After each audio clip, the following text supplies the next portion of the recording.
First time idli ಚಿಬ್ಲಲ್ಲಿ ಇಡ್ಲಿನ ಮಾಡ್ತಾಯಿದ್ದೀನಿ. ಯಾವ ಥರ ಮಾಡ್ತೀನಿ ನೋಡೋಣ ಬನ್ನಿ.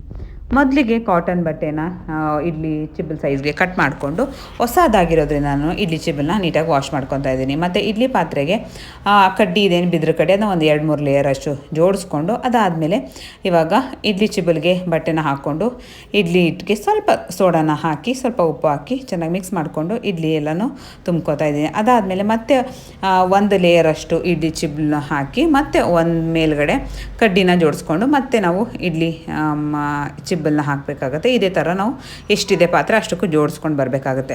ಇದ್ರ ಮೇಲ್ಗಡೆ ನಾವು ಇಡ್ಲಿ ಪಾತ್ರೆದು ಪ್ಲೇಟ್ನೂ ಕೂಡ ಮುಚ್ಬೋದು, ಅಥವಾ ಒಂದು ಬಟ್ಟೆನ ಕಟ್ಟಿ ಅದ್ರ ಮೇಲ್ಗಡೆ ನಾವು ಇಡ್ಲಿ ಪ್ಲೇಟ್ನ ಹಾಕ್ಬೋದು. ಮೇಲ್ಗಡೆ ಒಂದು ಇಡ್ಲಿ ದೃಷ್ಟಿಗೆ ಅಂದ್ಬಿಟ್ಟು ಹಾಕಿದ್ದೀನಿ. ಅದನ್ನು ನೋಡಿದ್ರೆ ಗೊತ್ತಾಗುತ್ತೆ ಒಳಗಡೆ ಬೆಂದಿದೆ ಏನು ಅಂತ.